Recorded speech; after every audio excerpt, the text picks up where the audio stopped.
নমস্কার বন্ধুরা, Annapurna online and কিচেনে স্বাগত। আজ আমি বানাবো দোকানের স্টাইলের মিল্ক কেক। এটা 2.5 লিটারের মতো দুধ আছে। এটা আমি 15 মিনিট ধরে এখন জাল করে ফিরে আসছি। দুধটাকে 15 মিনিট ধরে জাল করে নিয়েছি, একদম গাঢ় গাঢ় হয়ে গেছে। এই যে এবারে এই পর্যায়ে আমি চিনিটা দিয়ে দিচ্ছি। চিনি অপশনাল, আপনারা 1 চামচও দিতে, 1 বাটিও দিতে পারেন, হাফ বাটিও দিতে পারেন, যে যেমন মিষ্টি খাবেন। আমরা একটু কম মিষ্টি খাই, সেহেতু আমরা আধা বাটি দিচ্ছি।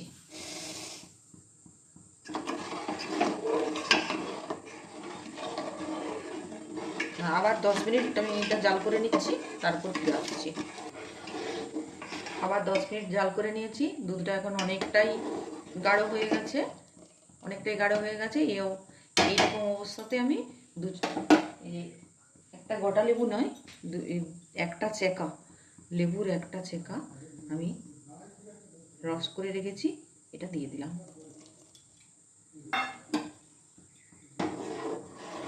আবারও জাল করতে, এটা নাড়তেই থাকবো, একদম নাড়া বন্ধ করা চলবে না।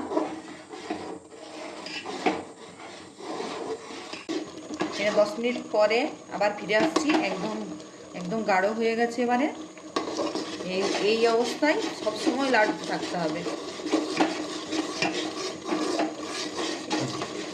4টে ছোটো এলাচ ফাটিয়ে দিয়ে দিচ্ছি।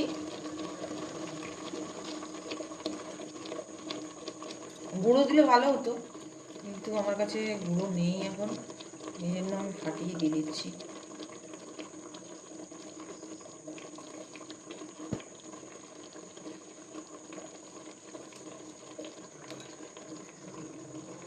পাঁচ মিনিট পর ফিরে আসছি। এই পর্যায়ে আমি 2 চামচ দেশি ঘি দিয়ে দিলাম।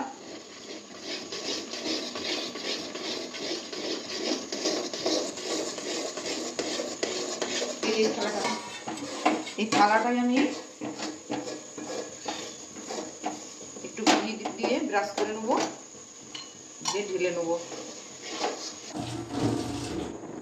গোটা আস্টেক আমন্ড বাদামকে আমি থেতো করে নিয়েছি, এর সাথে দিয়ে দিচ্ছি।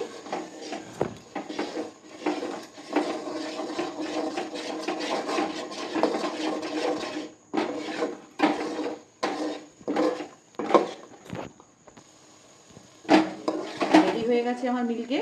এবার গ্যাসটা বন্ধ করে দিচ্ছি। এবার এই পাত্রে ঢেলে নিচ্ছি।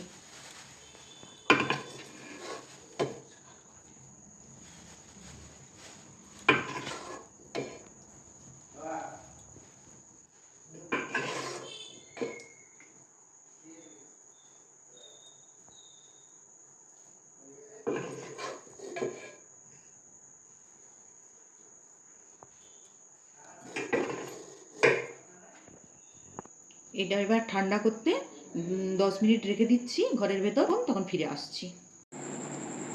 এইভাবে পিস কেটে নিয়েছি। এই যে মিল্ক কেক তৈরি হয়ে গেছে বাড়িতে, দারুণ সুন্দর। দেখি, খাইয়ে দেখি এবার এটা কেমন হয়েছে, দেখো তো। দাও দেখি। মিল্ক কেক, আরে বাবা, এই তো দারুণ, এক্সিলেন্ট। দিল্লির মিল্ক কেকের থেকেও ফেভারিট।